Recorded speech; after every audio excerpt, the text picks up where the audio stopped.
Olá pessoal, espero que todos estejam bem, espero que todos estejam na sintonia, na vibração de Deus, de Jesus Cristo, dos bons amigos espirituais. Na aulinha de hoje, do Grupo Jovem de Sérgio, a gente vai falar sobre um tema super importante, que se concentra lá no Livro dos Espíritos, das perguntas 649 a 657. E o tema vai ser o objetivo da adoração, adoração exterior e vida contemplativa, que são temas super relevantes para gente que cultua, né, a doutrina espírita, para gente que é cristão, pra gente que está nesse caminho de evolução, de desenvolvimento espiritual, moral, intelectual. Então, possamos acalmar os corações, que a gente possa nos manter concentrados, fechar nossos olhinhos, fazer a prece inicial da aula de hoje.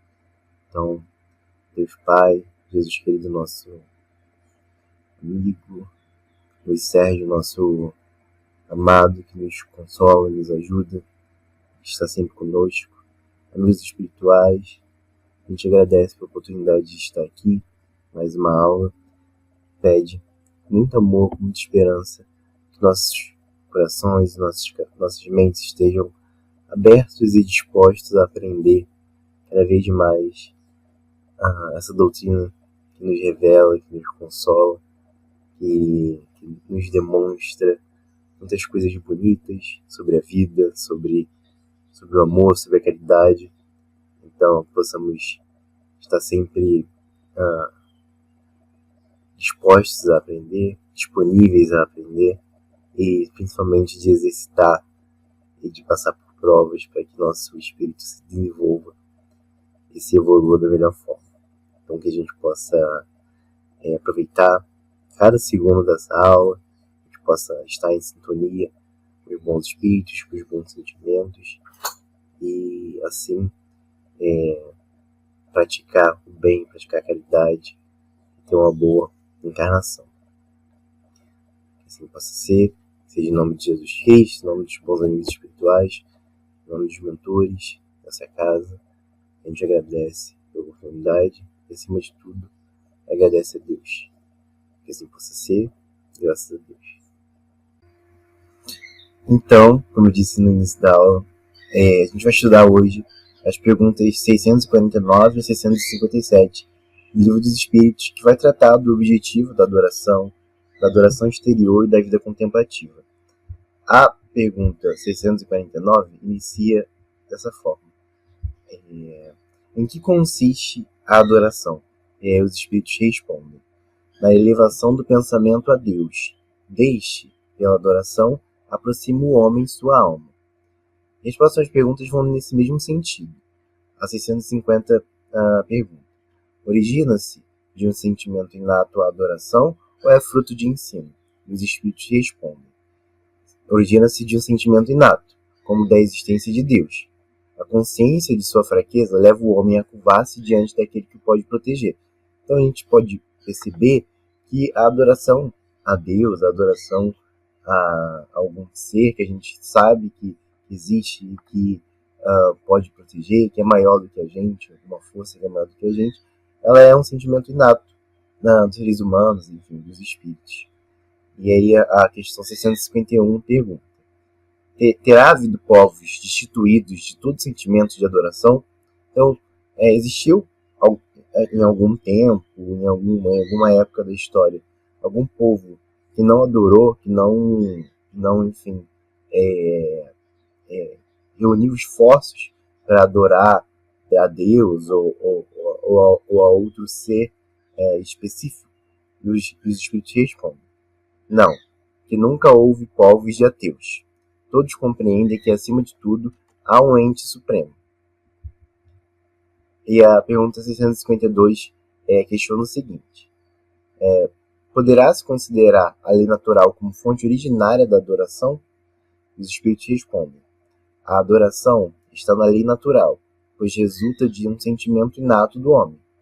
Por essa razão é que existe entre todos os povos, se bem que sob formas diferentes. Então, a adoração ela é inata ao homem. Ela é um sentimento inato, assim como a crença em Deus. Então, nunca existiu, né, de acordo com os espíritos, um povo só de ateus nesse sentido. Então, a adoração está na lei natural, é algo que faz parte da lei natural. E aí uma próxima pergunta é: precisa de manifestações exteriores à adoração? Os espíritos respondem: a adoração verdadeira é do coração. Em todas as vossas ações, lembrai-vos sempre de que o Senhor tem sobre vós o seu olhar. E tem uma próxima pergunta nesse mesmo sentido: será útil a adoração exterior? Aquela adoração, né, em que você demonstra a sua fé ou de alguma forma verbaliza ou de uma maneira figurada, de uma maneira física, demonstra a sua adoração a Deus ou a algum ente supremo? E os espíritos respondem: sim, se não consistir num vão simulacro. É sempre útil dar um bom exemplo, mas os que somente por afetação e amor próprio fazem, ou seja, mas em relação àqueles que apenas fazem, apenas adoram, né, apenas realizam a adoração por afetação e por amor próprio, desmentindo com o proceder a aparente piedade, essas pessoas que fazem apenas por afetação e por amor próprio, elas dão um mau exemplo e não imaginam o mal que causam. E a pergunta 654 vai nesse sentido. E pergunta: tem Deus preferência pelos que o adoram desta ou daquela maneira, ou seja, de uma maneira interior ou exterior?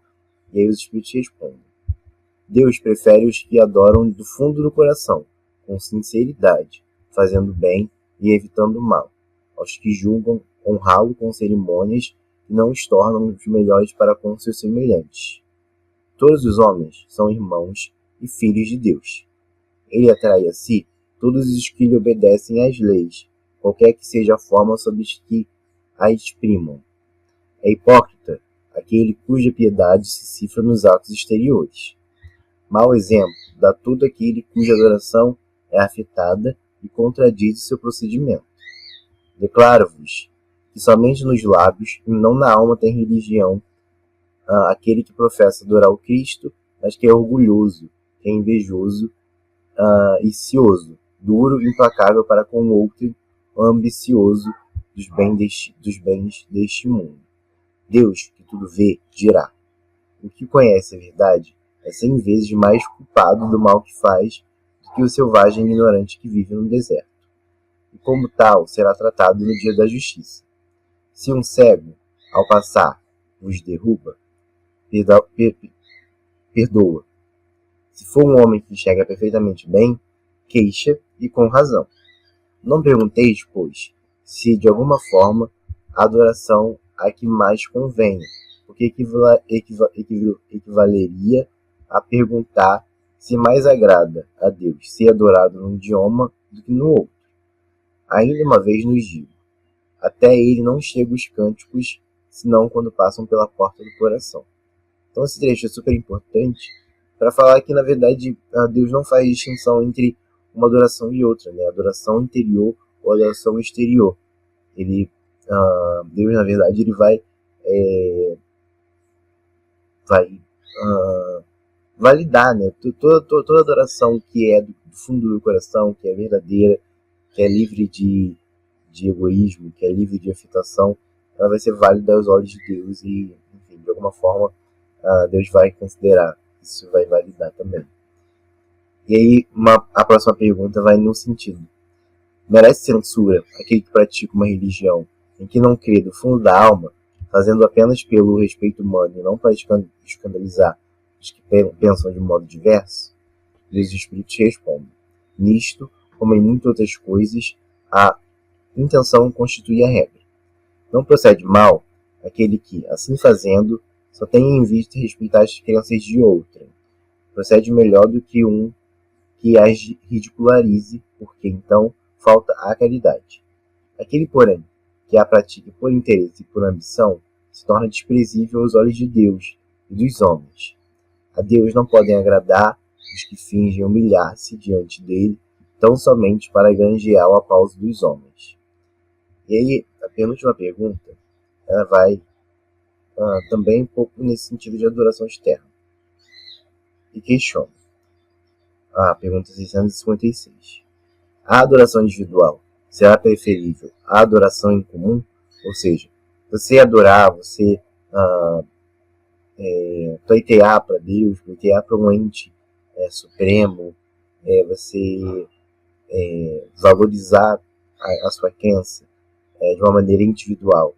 Ela é preferível a você fazer isso de uma maneira coletiva, fazer isso em grupo, por exemplo, reunido com grupos da sua religião. Os Espíritos respondem: reunidos pela comunhão dos pensamentos e dos sentimentos, mais força têm os homens para atrair a si bons espíritos. O mesmo se dá quando se reúnem para adorar a Deus. Não creias, todavia, que menos valiosa seja a adoração particular, pois que cada um pode adorar a Deus pensando nele. E nesse sentido, os Espíritos respondem, né, que juntos, em grupo, né, em comunidade, em comunhão, os homens eles têm mais chance, né, mais possibilidade de atrair bons pensamentos, bons espíritos para si. Então, dessa forma, a adoração em comum acaba tendo um caráter especial, mas isso não faz com que a adoração particular seja menos valiosa. O que é importante é que a gente adore e de uma maneira verdadeira, de uma maneira genuína. E aí a última pergunta, a 657, fala sobre a vida contemplativa. A vida contemplativa se dá no sentido de contemplar, não necessariamente adorando a alguém, adorando algum ser, adorando a Deus, ou, enfim, fazendo parte de alguma religião. E os espíritos respondem a seguinte pergunta: tem perante Deus algum mérito os que se consagram à vida contemplativa, uma vez que nenhum mal fazem e só em Deus pensam? E aí, nesse sentido, não é necessariamente aquela pessoa que não acredita em nada, ou aquela pessoa que é ateia, por exemplo. Aquela pessoa que apenas pensam em Deus, enfim, a vida contemplativa se dá nesse sentido de que não necessariamente a pessoa tem uma religião, ela só acredita em Deus e, enfim, não faz mal nenhum, mas também não realiza o bem, porque por si só já é considerado, né, como uma perda de uma possibilidade de fazer o bem que pode ser cobrado. E os espíritos respondem: não. Nesse sentido, né, não tem nenhum mérito às pessoas que exercem essa vida contemplativa, porque se é certo que não fazem o mal, também é certo que não fazem o bem, que são inúteis, né? Ademais, não fazer o bem já é um mal. Deus quer que o homem pense nele, mas não quer que só nele pense, pois que lhe impôs deveres a cumprir na terra. Quem passa o tempo todo na meditação e na contemplação, nada faz de meritório aos olhos de Deus, porque vive uma vida toda pessoal e inútil à humanidade, e Deus lhe pedirá contas do bem que não houver feito. Ou seja, aquela pessoa que exerce a vida contemplativa, normalmente são aquelas pessoas que até têm uma crença, mas que passam a vida, né, passam a encarnação de uma forma totalmente contemplativa, afastada, isolada dos problemas, enfim, reais, ou se mantém de alguma forma insensível à necessidade de trabalhar para o bem, à necessidade de se desenvolver os próximos também, se mantém insensível à necessidade de passar por provas também, por expiações, enfim, espiar os erros das encarnações passadas, e apenas, enfim, passam a vida contemplando as coisas, né? Meditando, se isolando, se afastando da sociedade.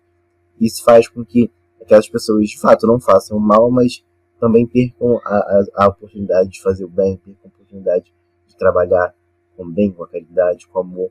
Isso por si só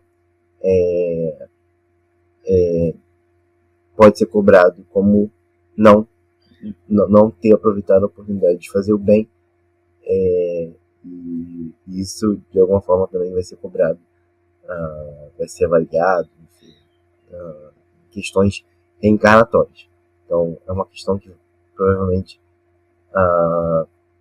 vai ser pesada, né? Enfim, nas consequências de nossas encarnações, como a gente leva a nossa vida, como a gente planeja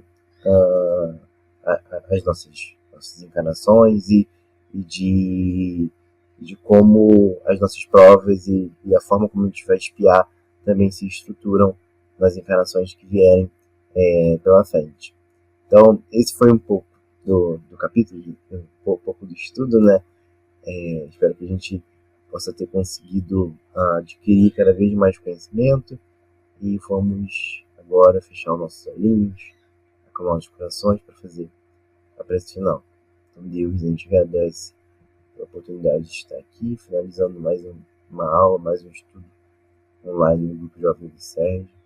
A gente pede com muito amor, com muita esperança, força nessa semana, que a gente possa estar sempre reunidos de boas pessoas, de bons espíritos, e estarmos sempre presentes nessa tarefa, nesse trabalho, nessa educação, essa doutrina que nos consola e nos acalenta com muito amor, com muita fé, com muita confiança na nossa evolução e nosso desenvolvimento espiritual. Então a gente agradece a Jesus, agradece aos bons espíritos, agradece a Maria de Nazaré, agradece nosso amigo querido Luiz Sérgio, mas acima de tudo agradece a Deus, pede permissão para finalizar a prece e a aulinha de hoje.